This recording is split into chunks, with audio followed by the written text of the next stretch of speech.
People repeat words for centuries without ever asking where they came from or what they were designed to do. They inherit endings, phrases, closures, and assume they're neutral, harmless punctuation at the end of a prayer or declaration. But language isn't neutral. It never was. Certain words were built to do something, not just sound respectful. And when those words are swapped out, something subtle but critical disappears. Long before temples were institutional, before doctrine hardened into rules, prayer wasn't a request sent outward. It was a recognition spoken inward. In the hill communities where the teacher known later as Yeshan spoke, language functioned less like belief and more like tuning.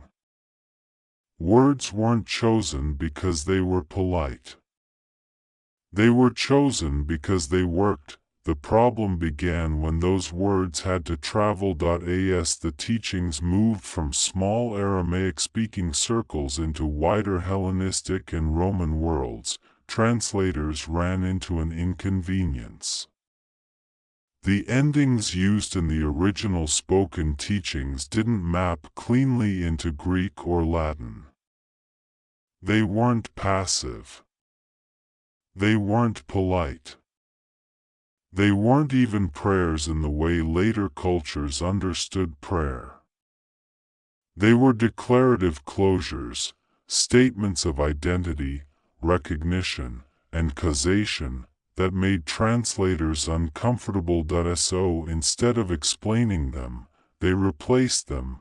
They reached for a familiar word already floating around religious spaces, a Hebrew confirmation term used in communal agreements.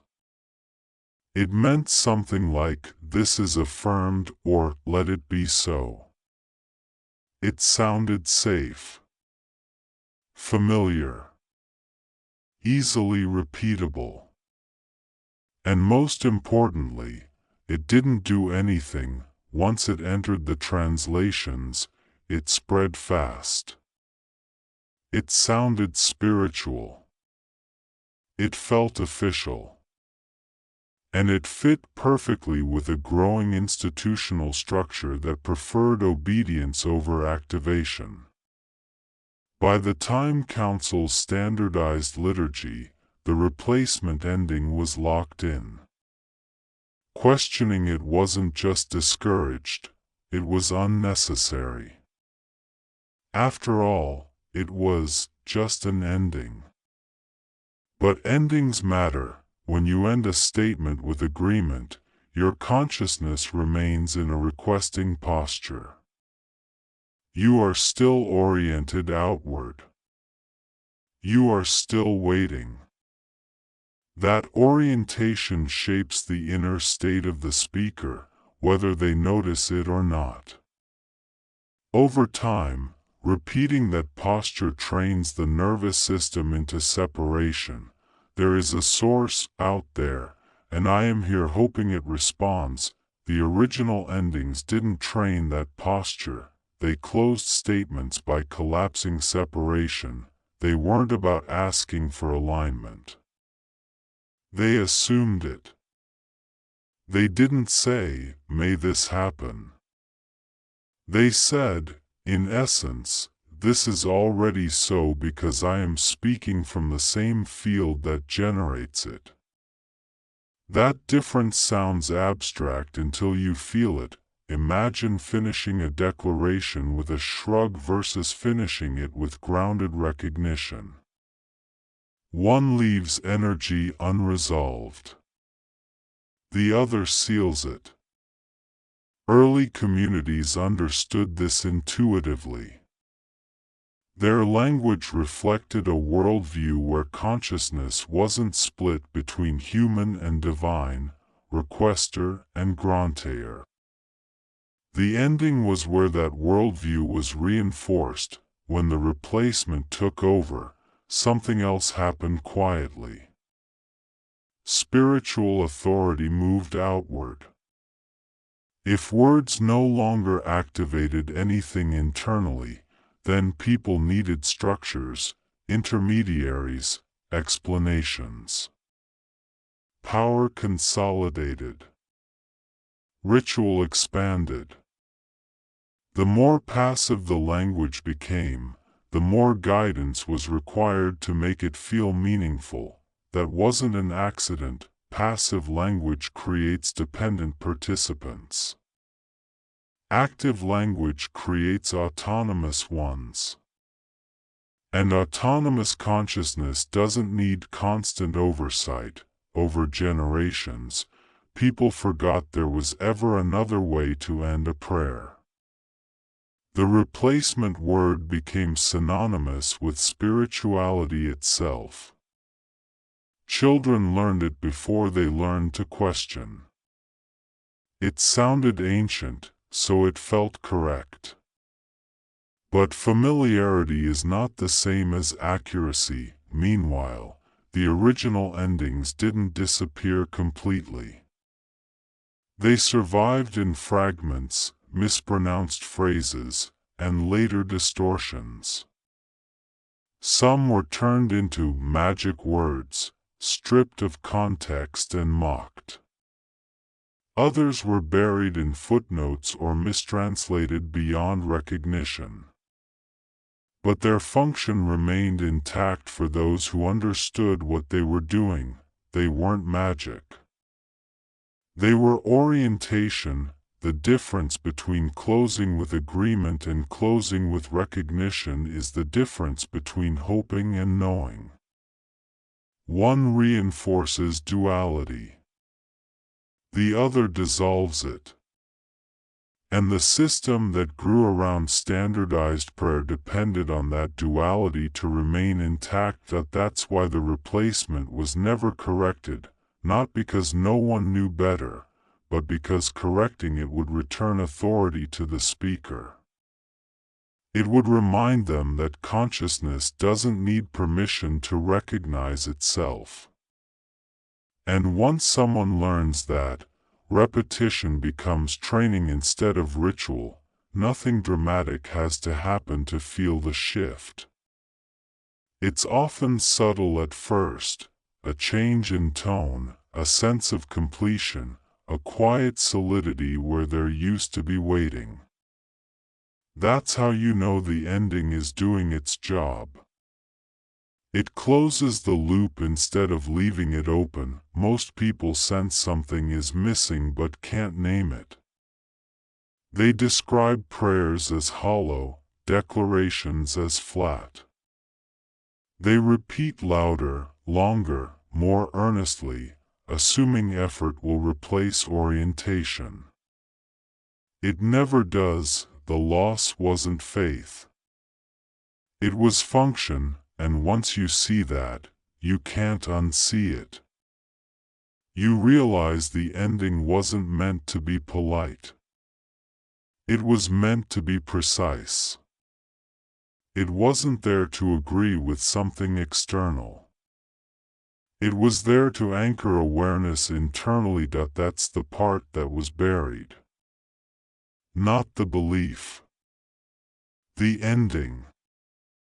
Once you stop assuming the ending is decorative, the question naturally shifts. If the familiar closure trained agreement and waiting, what did the original closures train instead? What were they actually doing inside the speaker? The earliest endings weren't nouns or approvals. They were statements of being. They functioned less like punctuation and more like a final alignment, snapping awareness into a specific posture. When Yes Han ended a declaration, he wasn't sealing it with hope. He was sealing it with recognition. One of the most common closures sounded nothing like the standardized ending people repeat today. It was a phrase meaning, in plain terms, I exist as what exists. Not belief. Not submission. Identity. When spoken, it didn't point upward or outward. It folded attention back to the speaker as an expression of the same field they were addressing. That matters more than it sounds. When consciousness declares identity instead of agreement, the nervous system responds differently. The body doesn't brace. It settles. The mind doesn't wait. It completes. That completion is what earlier communities recognized as activation, not fireworks, not visions, but coherence. A sense that nothing is missing. Another ending carried an even more misunderstood function. Later cultures turned it into a stage trick word, something cartoonish. But originally, it meant, what I speak, forms. It wasn't about illusion or superstition. It was about causation. The speaker wasn't asking reality to change. They were acknowledging that speech itself emerges from the same generative layer as reality. In that context, words weren't symbolic. They were participatory, saying that ending wasn't bragging or pretending to be powerful. It was a reminder. Every time it was spoken, the speaker rehearsed the truth that consciousness doesn't observe creation from the outside, it participates in it. Over time, that rehearsal stabilized into a lived orientation. Life stopped feeling like something happening to them. There was also a third closure, often confused with the standardized one because of sound alone. But the function was opposite. Instead of "let it be," it meant something closer to "this is true because I recognize it as such." Truth wasn't external verification. It was internal alignment. Recognition, not permission. What ties all these endings together isn't pronunciation. It's posture. Each one collapses distance between speaker and source, between intention and outcome, between inner and outer. They don't beg. They don't wait. They don't defer authority. They assert coherence. That's why they don't work if spoken mechanically. You can't use a recognition ending while remaining in a requesting mindset. The words won't fail, but the orientation will. That's also why these endings were never meant to be taught as formulas. They were transmitted through tone, presence, and example. People learned them by feeling how they landed in the body, not by memorizing syllables. When later institutions stripped away that context, the words either vanished or became caricatures. Without the internal posture, they sounded strange, dangerous, even. It was safer to label them mystical or heretical than to explain how they functioned, and safer still to replace them. Once you understand this, the widespread sense of spiritual exhaustion makes more sense. People aren't empty because they lack sincerity. They're empty because they're constantly ending declarations in a posture that never completes. Agreement keeps the loop open. Recognition closes it. This is also why repetition doesn't help. Saying a passive ending louder or more often only reinforces waiting. Saying an active ending once, with full recognition, does more than 1,000 repetitions of agreement. the shift isn't dramatic. It's quiet. Almost disappointing if you're expecting spectacle. But it's unmistakable. The moment you end a declaration from recognition, there's no echo. No reaching. Just stillness. That stillness is what earlier texts referred to when they spoke of inner authority awakening, not something being added, but something settling into place. This is where misunderstandings creep in. People hear declaration and assume arrogance. They hear identity and assume ego. But ego always needs comparison. Recognition doesn't. It doesn't elevate you above anything. It dissolves the hierarchy entirely. That's precisely why it was threatening. A population trained to recognize inner coherence doesn't rely on constant instruction. They don't need endless reassurance. They don't outsource meaning. Their language reinforces autonomy every time they speak with awareness. So the original endings weren't just spiritual tools. They were cultural stabilizers. They trained people to experience themselves as participatory rather than subordinate. When those endings disappeared, a vacuum formed, and institutions rushed in to fill it. The irony is that nothing was actually taken away. The capacity to recognize never left. Only the habit was interrupted. And habits can be restored, not by rebellion. By remembering function. Once you understand what the original endings were doing, you stop chasing them as exotic artifacts. You start noticing how every statement you make either leaves you waiting or brings you home. Language becomes less about belief and more about alignment. That's when the shift stops being theoretical. When people begin practicing the original closures, not as exotic words, but as orientations, something subtle reorganizes. It doesn't announce itself. There's no moment where the sky splits open. What changes first is dependence. The quiet habit of looking outward for confirmation starts to weaken. At first, it feels almost unsettling. Many realize how often they were ending thoughts with an open loop. Decisions, intentions, even simple statements were unconsciously handed off to something external to approve or deny. When recognition replaces agreement, that handoff stops. Statements land. Choices feel owned.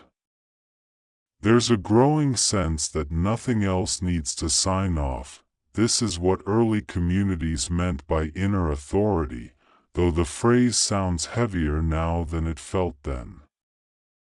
It wasn't rebellion. It was maturity. Like realizing you can stand without leaning, the most noticeable change happens in prayer-like moments. They stop feeling like requests and start feeling like alignment checks.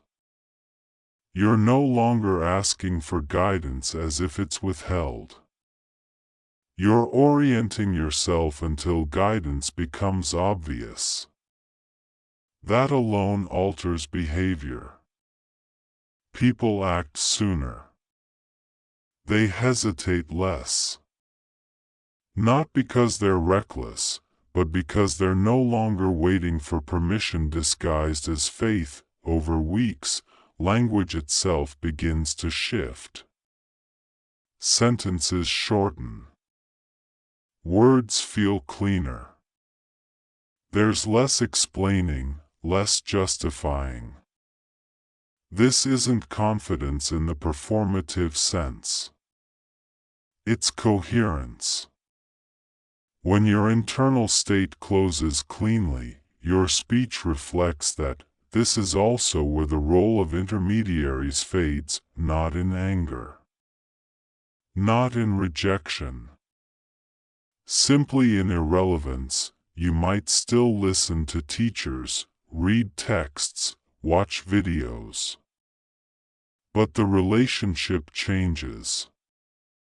Information becomes input, not authority. Resonance matters more than credentials. If something doesn't align internally, it's set aside without drama. That discernment used to belong to institutions. Now it happens quietly, moment by moment. Historically, this is exactly the outcome that made the original endings inconvenient. A person who can recognize alignment internally doesn't need constant correction. They don't outsource morality. They don't require fear to behave ethically. They self-regulate because dissonance is immediately uncomfortable. That kind of population is hard to manage, which is why the shift was never framed as optional. Passive language was taught as humility. Dependence was rebranded as devotion. Over time, people forgot there was another way to orient consciousness entirely. When recognition-based endings are practiced consistently, another effect emerges. Emotional recovery speeds up. Frustration doesn't linger as long. Guilt dissolves faster. Even joy stabilizes instead of spiking and crashing. That's because emotions complete instead of looping. Completion is what recognition provides. After a few months, many stop using the endings consciously. Not because they don't work, but because the posture they trained becomes default. You don't need to declare recognition if you're already living from it. The ending did its job. It re-educated attention. At that point, spirituality becomes ordinary.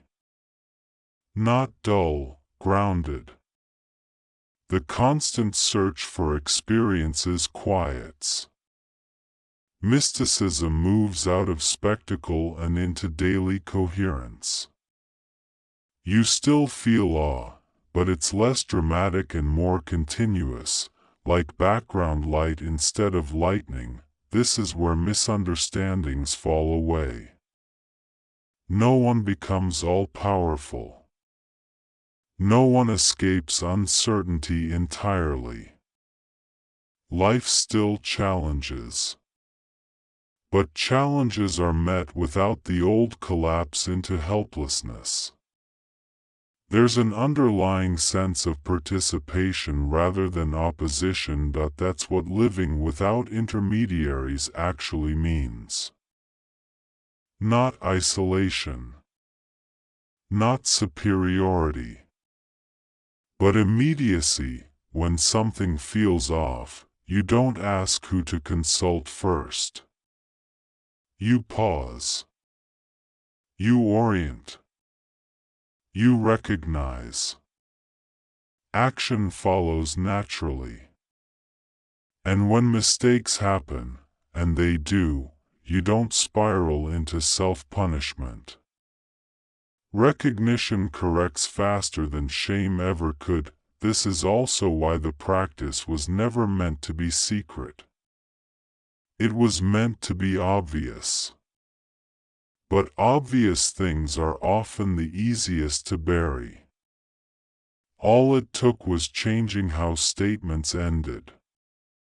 Over generations, that was enough to redirect entire cultures toward dependence, reversing it doesn't require dismantling anything. No confrontation. No declarations of war against systems. Just a return to functional language. A willingness to notice how words shape posture, and posture shapes perception. Once perception shifts, authority relocates naturally. You don't need to announce it. You don't need to convince anyone.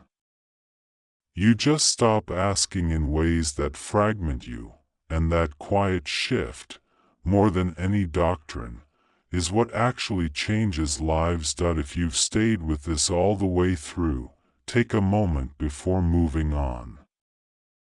Not to agree with anything you heard, but to notice how it landed. Did the ideas ask something from you, or did they quietly return something you already recognized? That distinction matters. This video wasn't meant to give you a new belief system. Beliefs are easy to stack and just as easy to lose. What lasts is orientation. The way you end a thought. The way you seal an intention. The way you stop handing your inner authority to habit. If any part of this resonated, don't rush to apply it perfectly. Just notice your endings. Notice when you're leaving statements open, waiting for something external to complete them. And notice what happens when you don't. If you want to explore this further, subscribe to the channel so you don't lose the thread. Future videos will go deeper into how language, attention, and consciousness quietly train each other over time. If this reframed something you felt but never quite articulated, like the video, that signal helps this reach others who are already questioning but haven't found the words yet. And if you know someone who's exhausted from seeking, striving, or waiting for permission to feel whole, share this with them, not as an answer, but as an invitation to recognize what's already there. You don't need to agree. You don't need to adopt. You just need to notice.